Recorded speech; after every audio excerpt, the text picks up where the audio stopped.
Hi, this is Roger, thanks for dropping by. Getting a bit late in the day. We've had things to do this morning that we don't normally have to do. And it meant going out as well. So I'll go over that. Yesterday's Orchid Society meeting, Simon Pugh-Jones from Isle of Portland Orchids did a talk on orchid reclassifications, but not just what, why. And that's actually cleared some stuff up for me as to the logic that was going on and why some stuff got hit hard and some stuff hasn't. I still don't like it, but you know, it's a case of it's happening whether you like it or not. But one thing he did say is that in the main, most of it's done now, so there shouldn't be much more, you know what I mean. Most of the more popular things that people would have in private collections has had the job done, basically. So what's going to happen has already happened, and there shouldn't be too much more. But the logic of how it's done now should mean that it's done once and that's it, as opposed to the chopping and changing that's gone on in the past. And a lot of that was to do with how things were being checked, and that changed, and therefore previous results were deemed not right, so we do it again, sort of thing. That's why it's all been mucked up. Right, so that was the talk. That was okay. Simon brought his own kit, so I didn't have to muck about with ours. But as far as I was concerned, I was basically stuck on the treasurer's desk for most of the time, because the January meeting is traditionally when a lot of people pay their annual subscriptions. There we get on to hassle number one. I mentioned a while back that we'd got a card machine so that people can pay by card and, you know, contactless using their phone and stuff like that. Now, it was got some time ago, and I set it all up and tried it out with my own card, you know, so I tried a few transactions, tried my phone, and then sort of reimbursed it, because obviously I was paying into the society account and I wanted it back. So that was all done and forgotten. And unfortunately, that's exactly what happened. It was forgotten. So when I got the thing out, obviously when I did all the trials, I was here, sat at my desk, using my Wi-Fi. Therein was the problem. So the first thing the machine decided to do was connect to the Wi-Fi that it knew, which was 45 miles away. It didn't have a lot of luck, but it kept trying and I couldn't stop it. And consequently, quite a few people came up to pay by card, because I just stood up the front and said, you can pay using your card this time if you want, instead of cash. And I'm there sitting looking like an idiot because I can't get the machine to work. I eventually shut it, I restarted it basically, and it stopped and had another think. And I had to go and get the password off the hub and bring that in. It was a great big long thing with uppercase, lowercase and numbers, so you write it down, you're not going to remember that. And I got that all typed in and it connected okay, and from that point on it was working fine. But the way that card machine works is the company that you buy it from you have to have a bank account with them attached to the machine, so they're linked, yeah? That's how they work. So, you know, we can go somewhere else and perhaps it might be different, but that's how they work. So all of the money that I took on the card yesterday went into their account. And then obviously I need to transfer that into our account. Hassle number two. Obviously I'm home now and it's Sunday. You know, we finished with the Saturday stuff. We got it working, we used it. Most people paid with cash, quite honestly. There's still a large amount of cash payments.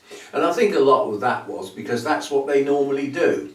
So they just did it again, you know. So, but some people did say, well, let me try using my card then, you know. So that was okay.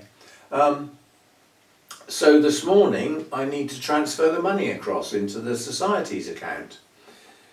How do we do that? Oh, I need to log on, won't I? Got the log on screen up. Email and password. Do you think I could remember what email I used? You know, this is like 2 or 3 months ago. And I only used it once at that time to log in. And then I logged out. I couldn't flipping remember it. I tried all the ones I knew. Of course, it's not just the email. You've not only got to get the email right, you've got to get the right password to go with it. Failed miserably. And I'm sort of thinking, I don't know what to do now. You know, if you want help, you can have a chat with somebody. Log into your account and, excuse me, I can't log into my account. You can't flipping phone anyone. Well, not on a Sunday anyway. So, anyway, I dropped that because I had another task to do. Marion and Ken from the Bournemouth Orchid Society are now members at the Wessex Orchid Society, and they brought some plants in and decided to drive home and leave them behind in the hall. So we've cleared the hall up, we put the chairs away, we put the tables back, everybody's got their stuff out, and there's this crate of plants, some nice ones as well, just sitting there. And, well, whose are these then? And nobody recognised them, and then Alan came back in, my friend Alan, you heard me talk about him, and he said, those are Ken's. He said, actually I don't think they're Ken's, they're Marion's, but they left ages ago. So I don't think they had raffle tickets, so they were off. And they, you know, once you leave where we have our meeting, you're a very short distance, probably about 7 minutes, and you're on the motorway. And you know what it's like on a motorway, once you're on it, the only way you can get off is to go to the next junction and come off and round the top and come back down the other side. So luckily Alan's other half, Sue, had Marion's phone number. Well, Ken would be driving, so it would be okay to... So she phoned Marion and said, I think you've left your plants behind. Oh! You know, gasp. What are we going to do? And I said, I only live a couple of miles away. I'll take them home and drop them round Sunday morning. So we gave up on the card machine and put Marion's plants in the car and set off for Ken and Marion's, which literally is a couple of miles up the road. I come out of my housing estate onto the main sort of road that runs round and almost straight across into a little lane that then joins another one that goes almost straight to their house. Water as far as the eye can see. I thought, oh hell. And I drove up to it and put my front wheels in it and I opened the window and had a look, and I could, nobody driven through it. So the water was actually clear. I could see the bottom. It was only about 4 or 5 inches deep, so it was only just up above the tyre, which is fine as long as you go slow. So I headed off, head hanging out the window, checking the depth of the water as I went. And it was relatively flat, because I mean I know the road, and the road, you know, doesn't have any big dips in it, so it's not going to suddenly get deep or anything. And all it was the ditch running along the side had filled up and overflowed into the road. And the road with the ditch, the side of the road with the ditch is slightly higher than the side of the road the other side, so it's all come out across the flipping water, across the road. So anyway, we got through the flood. It's a long way, you know, almost to the end of the lane. And then once I got going, apart from the potholes, I managed to get to Ken and Marion's okay. Took the plants in, had a coffee, and went and had a look at Ken's greenhouses. His warm end of his greenhouse is warmer than my house. I could actually, you know, get a deck chair and live in there. But he's got stacks of money, so it's no concern to him. He has it whatever temperature he likes. And I had a chat about lots of things and that, and I was interested in seeing his Deesers, because he's one of the few people I know that have got some. And I remember him saying some are okay, they're hanging in there, but he's lost quite a lot, same as I did. And I said, where are your Deesers then? He said, they're upstairs in the bathroom. I thought, well, I'm not going to see them then, am I?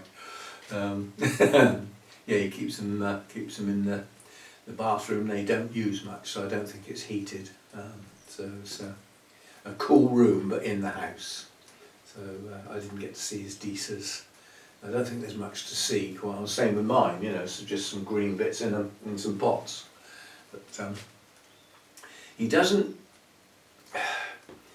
Don't think he spends as much time as perhaps he ought to. When you look at somebody else's sort of setup and you think, there's a lot of dead leaves around, and there were lots of dead maidenhair ferns, you know, just the dead leaves and the pots and stuff like that, and all that's just going to cause problems. You know, the dead bits on plants are prone to funguses and moulds and things like that. Could do with having a flipping good tidy up, but they are big grow spaces. They're, you know, they're big grow rooms. So it would be a lot of work. And you're paddling around in water, you know, but then, you know, it was probably about 25, 26 degrees in that place, and floors covered in water, puddles, like, you know, actual, especially as I had my sandals on. Couldn't be bothered to put my shoes on. It's only just up the road. Yes, so I did all that, and I got back here, and I thought, well, the saga of the card machine is not solved. Have I got to wait till Monday when the support people can be got at? And it suddenly dawned on me, I'm messing about trying to log in, and then, you know, it's a matter of finding every document, you know, because the emails from when I first got it, they've long since been deleted. So I've got every bit of paperwork out to try and see if I could find something that would identify the sort of account details and everything. Because if I was going to phone somebody, they're going to ask security questions, aren't they? What's your account number? I don't know because I can't log in. What's your password? I don't know because I don't know which email I use. So I can see there was going to be problems, and it suddenly dawned on me that one of the things I did try, I set up the app on my phone. Now I don't use my phone for that sort of stuff, but I thought, I wonder. So fired the phone up and tapped on the app, still logged in. Duh! All this mucking about, and you know, because phones don't log stuff out, do they? You know, I mean, you just swipe them up the phone and they go into some sort of background area and sit there using your battery up. But anyway, so the problem was over because once I got in there, it showed me the email. And I thought, oh, well, that's what I used. And then it didn't matter whether I knew the password or not, because once I was in, I could change the password to something like that. So the first thing I did was change the email to the Orchid Society's email, because I had it set up under my name. Well, that's not flipping good. I might not be treasurer and custodian of the card machine forevermore. Probably. So anyway, I changed the email address to the Orchid Society's default email and set up. Of course, the next thing it wants is the PIN to verify the change. I don't know what the PIN is. If it's the same as my phone, I know it can't be. It's only 5 letters, not 6. And I just put in the first 5 letters of my phone PIN number, and that was it. So lucky hit. Anyway, so we got it sorted and we transferred the money across. So we took £97 and I transferred £95.38. So the charges for the people who paid by card were less than £2. Perfectly acceptable. Because that, as far as our bank is concerned, that'll be a single transaction charge. You know, it won't charge for the individual cards because they don't know how that money was made up. They just see the one incoming amount, so that'd be good. So it hasn't cost us much to use it. Because the card machine's a one-off price. You pay it, that's it. All you pay for then is the cost per transaction, which is fixed. So you know exactly how much things are going to cost. And you can judge it quite easily on how much you're going to use it. I mean, we won't use it much, which is why we forget everything. There'll be more subscriptions paid at the next meeting, which is in a couple of weeks' time, because this meeting had to be at the end of the month instead of nearer the start because of the pantomime in the hall every 3rd year. We can't have our normal date. So anyway, that meeting's over and done now. I'm expecting an invoice from Simon at some point, which I'll pay. That gets that meeting done and dusted. I've done all the work, you know, I keyed in all the stuff onto our day book and everything, so all the payments are logged. It's all been verified. Got a pound left over. I've got all the money sorted out, checked it against this, that and that. Got a £1 coin left over, unaccounted for. Well, at least it's up and not down. I just put it in the raffle. Well, that's the one thing that never gets checked. The catering, Sue checks very thoroughly. So she gets a float, and obviously the amount of money that they take, so she knows exactly how much money has come in, and her expenses are normally just the milk for the teas and coffees. And she takes that out of the takings, leaving me the rest to go into the bank. But it's accounted for, as opposed to the raffle where all the money goes in a tin with the float and I just get the tin back. There's no records of anything, so I just put the quid in there. So the raffle made £1 more than it really did, but it's not worth worrying about the amount of money that goes round and round. It's just not worth worrying about. And I'm not spending the rest of the day chasing £1. I suspect because our fees have changed. They used to be £15 and £20, 15 single, 20 for joint. Now it's 18 and 25. 18 involves change. So if people give you 20, which is the most common thing, you've got to give them £2 back. But some people might want to give you the right money and try and give you 18 quid. Somewhere in there an extra £1 has been chucked on the table. People not concentrating, so no big deal. So that's that meeting done. The next meeting is a bit, because it's the Zoom meeting. And the two people presenting, one of them's in Pulborough, at the Mathers Foundation, the other one's in the States. He's going to have to get up early. And it'll be our first Zoom meeting, our first sort of live Zoom meeting, projected up on the screen, and Muggin's ear is at the front, making sure it all works. Hoping it all works. But I did check yesterday that our laptop can access the Wi-Fi there, and because I'd done it before, all I did was change the setting to join automatically when the Wi-Fi is detected. So obviously as soon as I turn the laptop on at future meetings, it'll just attach to the Wi-Fi straight away. That was the one thing I hadn't tried, so now I have, so I'm happy. Because if we haven't got an internet, then we haven't got a Zoom meeting, have we? So that was that. Yesterday and today's activities so far. I've got wine. It's not hugely late in the day, but time is getting on. It's quite a bit past lunchtime, and I decided to have cheese and biscuits for lunch, and there was a bit of wine left in the bottle from yesterday, because obviously I got back from the meeting, and I didn't actually have any tea yesterday. I just had half a glass of wine and fell asleep in my comfy chair.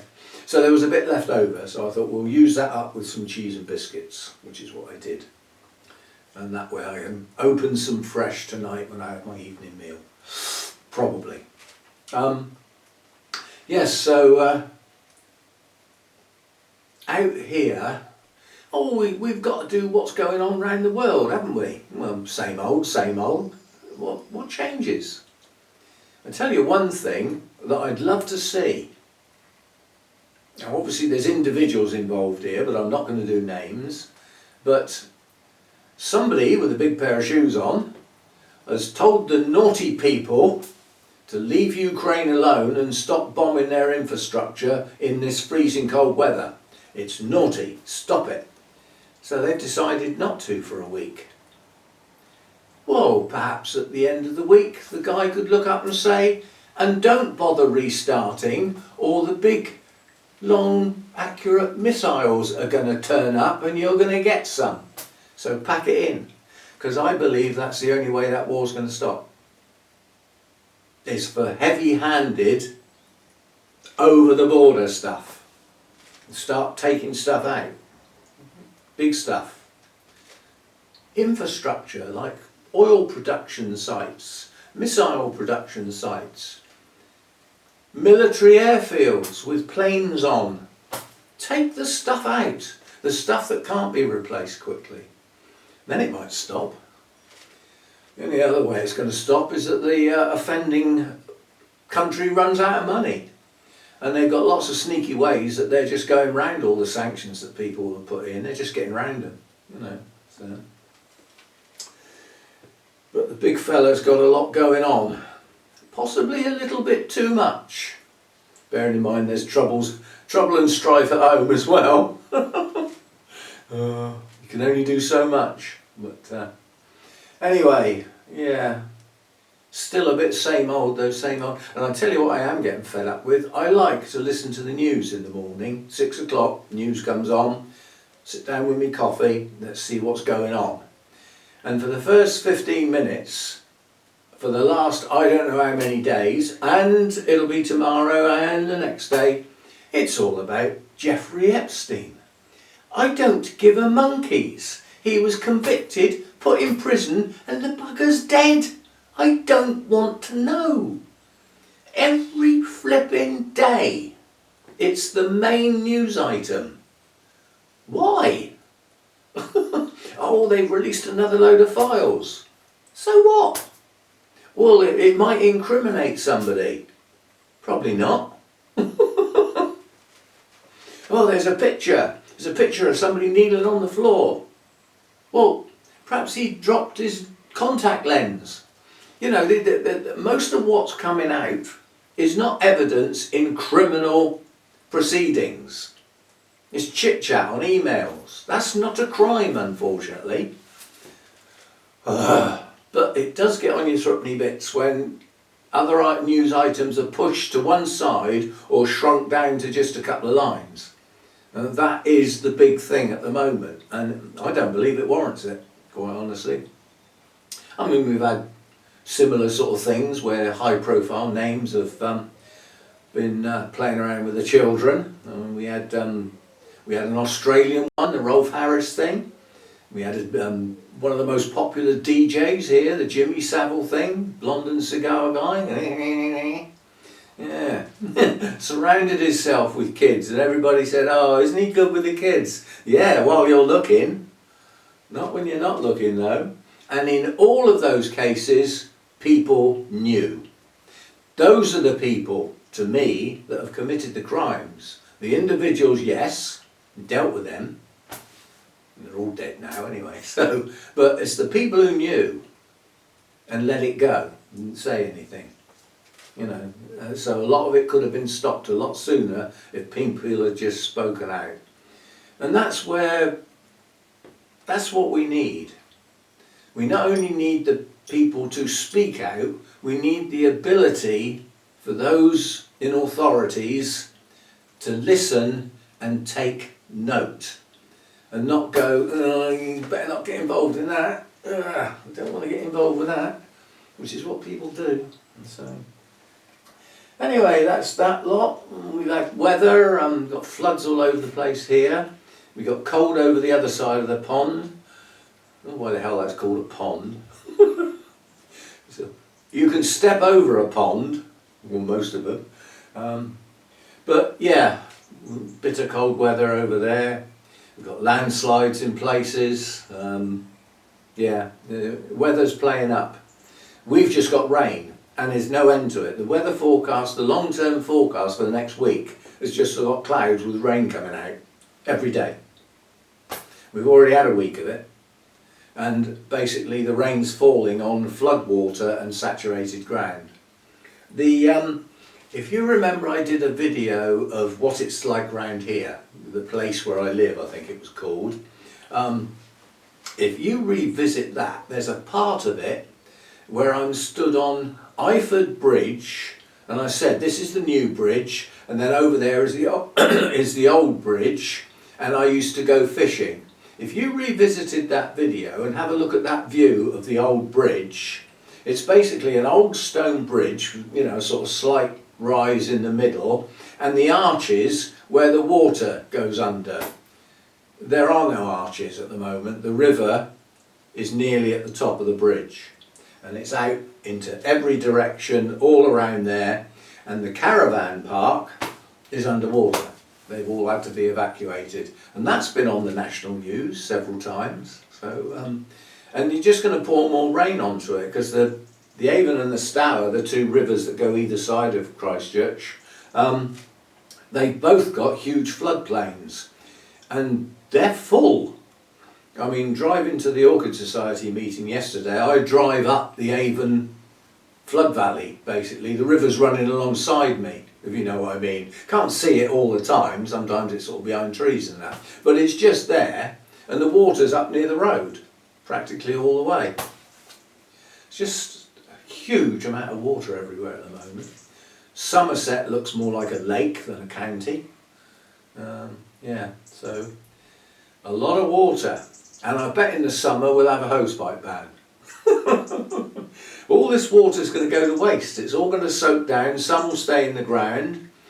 It's not going to get stored. A lot of everything that's in the rivers ends up in the sea, so that's no good. You know, we don't store it. We just let it run away. Ample opportunity to have vast quantities of water ready for the summer months, when we all start saying it's too hot. It's why we talk about it in the UK, because it's unpredictable, chopping and changing, and variable. So it is a topic that you can say something every day about the weather. God, I absolutely chucked it down this morning. I mean, it woke me up last night, the rain. You know, actually hammering down on this place, which is just below my bedroom window. My bedroom window is just there, 2 foot above this roof. And we don't have the window open, but yeah, it's deafening. Yeah, so it woke me up. Made a change for the rain to wake me up rather than my fluffy alarm clock. Sitting in there, innocent look on his face. But yes, so I didn't take the big cymbidium in because it was just too much faff, too much hassle to not be able to do anything with it than put it next to me on the treasurer's desk for people to have a look at. It wasn't worth the hassle. Could easily have got damaged and lost a spike or two, so I thought, no, leave the big one. I took Showgirl and the Paphiopedilum, the Annum. I'll get the camera down in a minute, we'll have a look. But this was quite good, because this originally came from Ridlington, which is where Simon Pugh-Jones originates. And I got it at the Bournemouth Orchid Society show quite a few years ago, and he remembered it. That's pretty good going, isn't it? I said, I said to him, I said, did you see my little cymbidium? He said, yeah, Showgirl. We had that at Ridlington. I said, not anymore. It's here now. Yes, so he remembered that. That was nice. But, yeah. Now what's going on out here is, having just come from Ken's place where you needed welly boots to walk around, I'm keeping my place here quite dry. I mean, I've got the humidifier in case the humidity goes up, but it doesn't. Because I'm not watering very often and I haven't got that many mounts anymore, the rate of evaporation in here for the volume of air I've got in here, plus that door's open while it's daylight, once the house is warm, we let some air out from there to save heating this place using the separate heater. And that air coming out of the lounge is dry air, because it's central heating. So this is staying quite dry at the moment. My humidity is staying quite low. It drops down below 60 sometimes. It hovers between 60 and 70. And with the temperatures I've got, that's more than enough. Doesn't need to be a tropical rainforest without the temperature, because that, I think, is called a cloud forest, which it isn't. Now, some of the plants in here do originate from cloud forests, but not all of them. I mean, there's some come from dry deciduous forests. When you've got an assortment of orchids, you have to go down the middle. You have to do like an average. What do most of them want? How are most of them kept happy? And then there'll be a few that go that way that aren't quite so happy, and a few that go that way that aren't quite so happy. And that's all you can do, unless you've got lots of individual environments, you just go down the middle. And hopefully things adapt to suit that. They might not do quite as well as they could do, but as long as they hang in there, that's all I think about. So that's that. Yeah, so my workload is here. It stays down at the moment, but we've clicked into February now, and the rate of change for the amount of daylight now starts rocketing as we go through February. I think we get up to, I think it's about 9¼ hours, official sunrise to official sunset. The actual usable light hours are less than that, but just go by those because those are well publicised. And I think it's about 9¼ at the moment. By the end of February it's nearly 11. So we're nearly back into the orchids' comfort zone. 11 to 13 is around what they get. The closer to the equator you are, the less it varies, because obviously the earth tilts. It's not the sun going up and down, it's us. We tilt. And when you tilt one way it's like autumn, when we tilt the other way it's summer, because you're closer to the sun.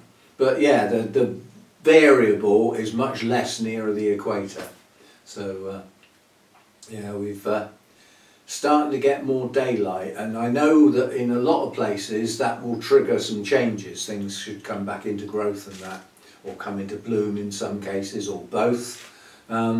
Whereas with me, it's probably not until March that those sort of things are noticeable. But we do have some things to show you. So I've been standing here holding that. Oh yeah. That bottle's been open a while. I think what I'll do is I'll go and put some chips on and pour it on the chips. Be better than Sarson's. Right, I'm going to get the camera down. We'll just have a look at a few things. Not too much. Where are we up to? We're up to, we've just gone half an hour, so I've still got to process this and everything, so get the camera down. Right, first thing is Hannah's Cymbidium. We have a marvellous spike, and that one's failed miserably. Now, why that's aborted, I don't know, but it's an incredibly weak plant because of the virus in it. But that's the virus showing on the buds. You see those spots and streaks? Colour break, as well as aborted buds. So, yeah. I will cut that spike off in a minute. It's serving no purpose. There's only one bloom that's actually opened, and there aren't going to be any more, and that bloom's got spots on. Now the other spike's okay, so far so good. It's got, last couple of buds are just opening, but I don't think this plant's going to be with us too many more years. I mean, once it's finished blooming and the weather's suitable, it'll go outside again until, sort of November time. We might get another blooming out of it. We'll have to wait and see. It'll be a shame to lose it because the blooms are attractive, but it is heavily virused. I mean, this is not mucking about guessing. This is a fact. Absolutely. No messing about. What else? We've got my little Sarcochilus spikes pushing on. I don't think it's going to have a huge number of blooms on it, but it's extending, so we will have some blooms. I hope they don't abort. What else? This is still looking good. There's still some spikes that we've got one spike that's aborting some of its. I think it's going to abort the whole spike, but all of the rest of the spikes are fine. And most of them are opening now. There's another one round the back there. I'm not sure that spike's too happy either, but that one definitely isn't. But these are all good, so it's pushed out a good number of blooms, that one. The Cali Night spikes are pushing on nicely now. We've got this one that was going to cascade that I staked. that one that's decided that on a cascade plant it's not going to play ball and grow bolt upright without a stake.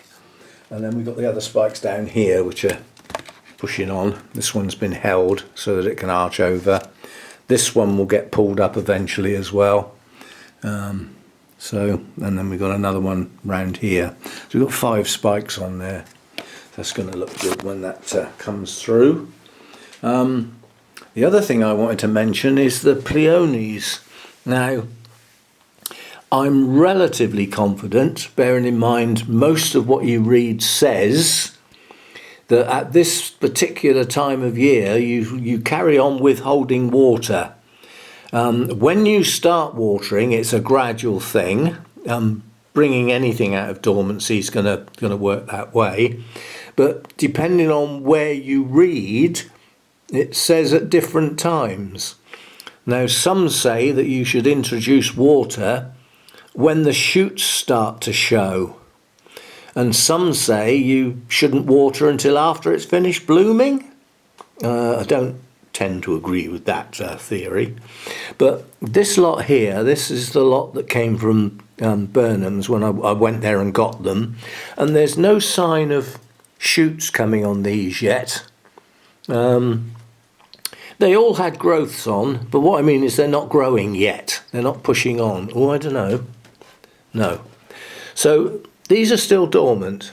So no point in pouring water on those. But over here, this potful, which is our project ones, this shoot is pushing on. It's the only one, but it's also the biggest bulb. The others will probably follow on because they're all the same hybrid. These are pushing on well. So these 3 bulbs, the shoots are pushing on. So next time I water stuff, that will get a drop of water. No sign of anything here. And this one has just produced a new growth. It's a very small bulb, but looking at the ones that Burnham's had for sale, they don't grow big. That's my only species, the Formos Anna. Well, that's that. My Sarracenia that's in here has decided to chuck a flower up. Not sure this is the time of year they normally bloom, but yeah, the only reason that's in here is because I've got the tray full is out there in the garden behind the bonsai. I'm looking very tatty because a lot of they need trimming and they need repotting into bigger pots, which is a job to do sort of end of February into March. Not yet. And a lot of that foliage will be cut off at that time. But the pots fill the tray. So I'd had to have had another tray outside. I thought, nah, I've already got trays in here with water in, so we'll keep this one in. So yeah, it's decided to push a flower out. Very unusual flowers they are. Now, Nobly stuff, that one's starting to open. That's pretty big blooms on that one. And my Prima Donna, got lots of buds up there and in various other places, but the first little set of buds have just opened. I was going to say, I can't really get there because this flipping great dendrobium's in the way, but they've just opened anyway, Prima Donna. They are a paler yellow this year than they ever have been. They're not far off white, but they do have the pink tinges because sometimes the pink tinges are missing. So they've just started to open, sort of almost overnight really. And well, that wasn't open yesterday morning, and now it is. And it's almost opened in its entirety. So this spike has opened all of its buds in just over a day. And this one over here has got 1 bud to go. And it's the one closest to the plant, the one that would normally open first. But these are lovely. This is granulosa. They're not big blooms, but it's a gorgeous colour. The lip is quite stunning. They're not whites, they're just a straw type colour, which takes them off of white. So they're not pure white like some cotyledons are, but they are very close to pure white. But lovely colour in the lip there, lovely deep sort of golden yellow. And the cristata buds are really pushing on now. I suspect this one's going to be open quite soon. So that's what's going on there. And then we get down to the Paphiopedilum lianum that I took in, and we got one of those. Second place, but it was a joint second place because somebody else had the same number of points. But yeah, so it did okay. It's a lovely healthy plant, got good leaves, you know, they're nice leaves, they're not marked or anything, and there's lots of growths on the plant and 3 blooms open at the same time, so it's not a bad plant to take in, that one. So that got a second. All adds to the points because the way the excuse me, the way the Orchid Society works is that at each meeting, if you put plants in, you will get some points. You might not come first, second or third, but you still get some points. And all those points are added up through the year. And then at the AGM, there's awards for the top scorers. And the way to be in the top scorers is to just make sure you put a plant in every time. Doesn't have to come first. I mean, strangely enough, one year in the open class, I came second, I think it was, and I'd only put 2 plants in, but they both came first. So at one point I used to think, unless I'm going to have a good chance of getting a first, I'm not going to bother putting the plant in. Whereas now I sort of think I should take a plant every time. I look at it that way, as long as I've got something, you know. But when I got there, obviously I had Showgirl, and I had to make a decision which one to put in. And I had a chat to our show manager. That's external shows and our own shows, which are in a totally different place sort of thing. And I said, do you actually judge? He said, no, I don't. I look. I go with the judges and look at the plants and listen to what they say and give my opinion, but I'm not an actual judge. I'm not classed as a judge. I said, oh, good. So which one of these 2 would you put in? So you couldn't ask a judge that, because the next thing they're going to do is they're going to have to judge it. And that would just not be right, you know. So anyway, he gave his opinion. So, so that's what we put in, and we got a second. This one might not have done as well because there was an absolutely stunning Cymbidium in the same class. That I think that was joint second with my Path. And the one who came first in that class was a magnificent version of Dendrobium, Hughes, I can't think what it's called now, Speciosum perhaps, or something like that, Spectabile. But a huge, massive specimen plant. It was absolutely stunning. And as you sort of walked in and you looked at the table, it was obvious it was going to be first. You didn't need to look at the other plants, really. And sometimes it's like that. You know, sometimes one is just outstanding compared with what else is there. But it does depend on what else is there. Sometimes what you think is a mediocre plant can do very well because there wasn't anything stunning that went in alongside it. So, yeah, so there we go. Anyway, I've got to get this processed. Stuff coming up, day off tomorrow. At some point during the week I will whiz the camera around the garden because we do have some movement out in the garden now. There are some things, we've got things in bloom, buds coming and growth showing in other places, so we will have a look around the garden sometime in the week if I can do it without getting wet. And in this place, Orchid Videos, I'm actually going to do some work. Even though it's not necessarily an ideal time of year, but this has finished blooming now, and it's Cassiope, so it's a half a nobile. It's a primary cross between nobile the species and what the hell is it? I used to have one. I can't remember, but it's primary cross anyway. So and it's in an ideal position to mount because it's got active roots, it's got a cane growing and another shoot pushing on. Now that has grown an amount, probably about 2 centimetres since I brought this home, which was when I bought the peonies at Burnham's. So I'm going to mount that, we'll have a good check on the roots and everything and get that going. And what I might do is take these 2 kikis off and put them on the mount as separate entities rather than leave them on the canes, because this plant gets big enough without having canes and kikis, like doubling the length. So we'll probably take the kikis off and put them on the same mount. Don't think it's worth starting a new mount, so just clump them all up together, because this looks like it might be 2 plants in the pot anyway. So, but this is one that's come out of Sarah's lab. So this is their own stuff.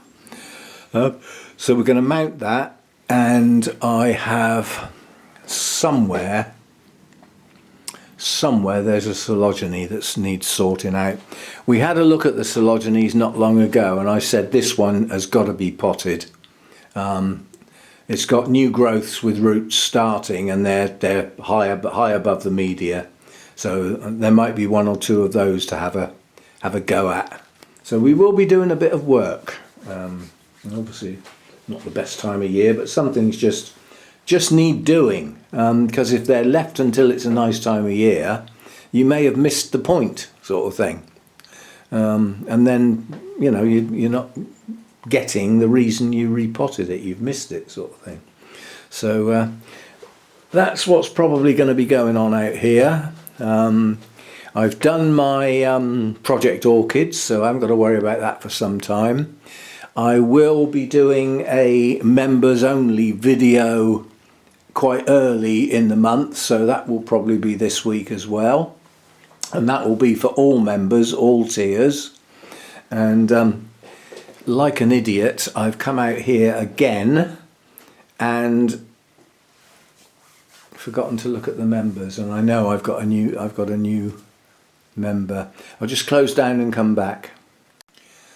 Yeah, I knew there'd been a change. It's not exactly a new member, it's somebody rejoining. So it's a big welcome back to Barry Birch. Thanks a lot for that. Rejoined at a reasonably high tier layer as well. So thanks for the support, it's always welcome. No changes on the Patreon memberships. But no change is good news, because it means all the ones I've got are sticking in there and sticking with it. So thanks to everybody who is a member, either on the Patreon site or on the YouTube channel itself. Most welcome and most appreciated. And thank you to everybody who supports the channel in however you do. Besides the memberships, you can watch the videos, watch some adverts, that all helps. Leave a comment, do the thumbs up. Don't forget your hypes. You don't have to use them on my videos, but if you have the means, then you really ought to use them to help out, support the smaller channels. The big ones with millions of viewers don't need any help. Millions of subscribers, they don't need any help. They've got the speedboat and the Ferrari and the big mansion with the swimming pool. They don't need any help. It's the struggling ones that are trying to get going, they're the ones that can do with a bit of extra push. So thanks for all your support and being there and watching the videos. And don't forget the comments and don't forget the thumbs up. And I'll see you in the next one. Thanks for dropping by.